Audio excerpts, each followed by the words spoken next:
Fala pessoal, beleza? Vamos lá. Hoje eu vou trazer para vocês 4 conselhos, 4 dicas, na verdade, tá? Que serviram para mim quando eu comecei a investir na Bolsa de Valores. Vamos lá. Por que eu estou trazendo esse vídeo para vocês, tá? Porque muitos alunos da universidade, né, por eu lecionar para eles contabilidade e tratar da contabilidade de empresas SA, a gente acaba tratando na parte falando um pouco de ações e etc. E muitos deles vêm me perguntar o seguinte, né, professor, como é que eu quero investir em ações para o futuro? Quero investir em ações, como é que eu faço? Poupança não rende muito, né? CDB também não. O que o senhor pode me aconselhar? Então, baseado nessas perguntas que são muitas, são recorrentes, estou trazendo esse vídeo para vocês. Vamos lá, galera. Bom, mas antes de a gente começar o conteúdo, eu peço para vocês o seguinte, que vocês deixem seu like, se inscrevam no canal, né? Isso vai ajudar bastante para que eu sempre faça conteúdos novos para vocês, beleza? E caso vocês queiram que eu fale algum assunto, contabilidade, ou técnicas de estudo, ou alguma coisa sobre investimento, naquilo que eu puder ajudar vocês, vocês podem contar comigo, é só pedir, tá bom? Vamos lá. Bom, aí eu separei aqui alguns pontos, né, que são os pontos que nortearam a minha forma de investir, tá? Lembrando que eu não sou especialista em investimentos, tá? Eu não, embora eu tenha CPA 10, eu não atuo na área de investimentos, a minha área é a contabilidade, tá? Mas foi assim que eu comecei, deu certo para mim e depois disso me deu tempo e recurso para poder continuar evoluindo o meu conhecimento, tá bom? Bom, primeira coisa que eu vou trazer para vocês é o seguinte, né? Construam seu fundo de emergência. Esse é o primeiro conselho. Pessoal, parece simples, tá? Eu acredito que vocês já tenham ouvido sobre isso em vários lugares. Só que, quando a gente fala em construir o fundo de emergência, é isso mesmo, galera. É óbvio, né? É o básico, só que vocês têm que entender o seguinte, que o sucesso é óbvio. Anotem essa frase aí. O sucesso é óbvio, né? É só fazer o que tem que ser feito. Muito, se vocês forem perguntar para quem passou por um perrengue e não tinha dinheiro em caixa para poder acudir a família, para poder socorrer a si ou alguém, fala, poxa, por que você não juntou dinheiro? Você não sabia que o imprevisto não podia acontecer? Galera, imprevistos sempre acontecem, né? A gente só não sabe quando, mas se a gente tem a noção de que o imprevisto pode acontecer, a ideia é se preparar para ele. Então, esse é o intuito da reserva de emergência, né? É você se preparar para aqueles momentos que você não conseguia prever quando que iria acontecer. Por exemplo, você compra um carro novo, aí você faz seguro, certo? Só que o seguro tem o valor da franquia. Então você pensa, comprei o carro agora, não acredito que eu vá sofrer algum acidente, que alguém vai colidir na minha traseira, vai bater no meu carro. Aí adivinha, aí você não se prepara para o quê? Para ter pelo menos um caixa da franquia do seguro. O que acontece? Bate no teu carro no dia seguinte, saindo da concessionária, bate no teu carro, pronto. Aí o imprevisto que aconteceu, que era previsível, certo? E você não estava preparado financeiramente para ele. Então, assim, constitua uma reserva de emergência. Parece simples, mas é isso mesmo. O sucesso, como eu disse, sucesso é óbvio. Basta você fazer o que tem que ser feito, tá bom? Reserva de emergência. Ah, tá, mas quanto? Bom, eu aconselharia a vocês o seguinte, né? Pelo menos 6 meses de todas as suas despesas. Então, vamos lá, se você tem uma renda aí de 2.000, 3.000 reais por mês, 1.500 reais por mês, pô, separa 6 meses de fatura, seis meses das suas despesas. Então, se você tem 2.000 de renda, tu gasta 1.800, se você gasta os 2.000 de renda, que já está errado, né? Então, vamos lá, se você gasta 1.800, então separa 6 meses de 1.800 de despesa. Coloca isso.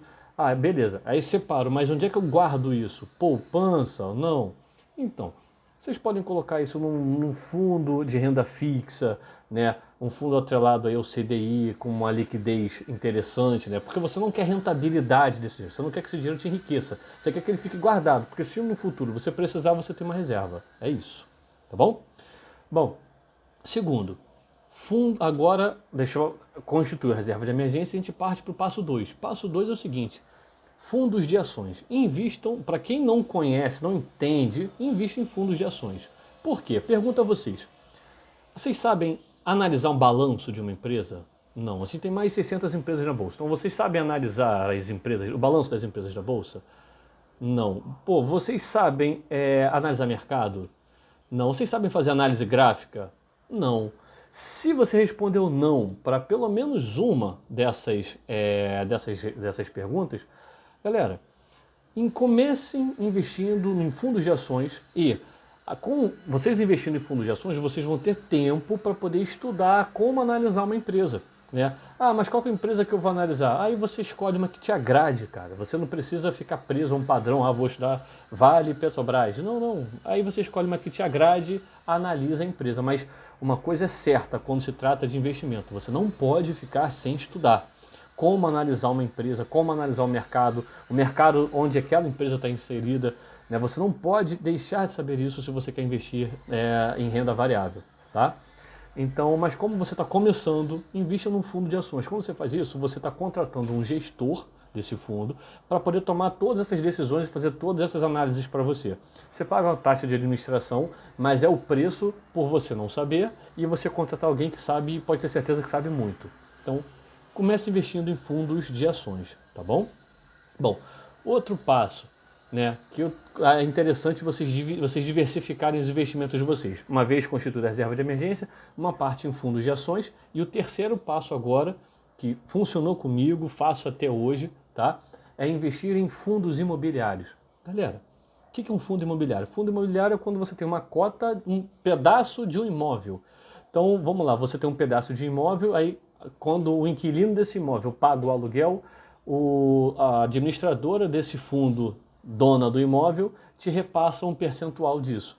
Então, em outras palavras, você recebe aluguel porque você é dono de uma parte do imóvel sem ter que comprar o imóvel. É mais ou menos isso, tá? A grosso modo é isso.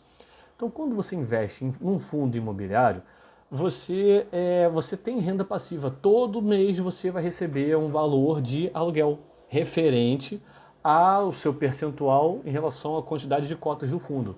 Então, por exemplo, fundos que eu gosto muito de fundos de galpões logísticos. E por que isso? Ah, eu gosto porque eu entendo hoje que a maior parte das compras, ou boa parte delas, são feitas pela internet, mas mesmo aquelas compras que não são feitas pela internet, muitas delas têm necessidade de que a empresa tenha um galpão para poder acondicionar essa mercadoria que vai ser entregue para o cliente no futuro. Então, ou seja, galpões logísticos, o fundo de galpões logísticos são fundos que me agradam. Então eu costumo investir em fundos de galpões logísticos, tá? Tem vários.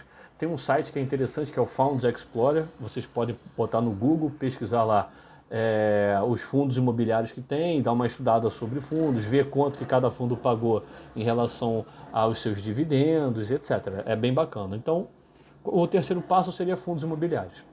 Quarto e último passo é o seguinte, galera, se expõe um pouco ao investimento em dólar. Aí fala, pô, mas eu não sei analisar a ação, como é que eu vou investir em dólar? Vamos lá, muito simples, é o seguinte, né? Agora você pode investir em cotas de empresas estrangeiras pelo nosso mercado, pelo mercado nacional. Você vai montar uma conta na corretora e você consegue investir em empresas estrangeiras como Apple, Facebook, Google, etc., pelo Brasil sem ser investidor qualificado, né? Antigamente você precisava ter pelo menos R$ 1 milhão investido, né? E esse era o critério para ser investidor qualificado. Hoje não é mais necessário isso, né? Mas se você não sabe analisar uma empresa nacional, como é que você vai saber analisar uma empresa internacional, né?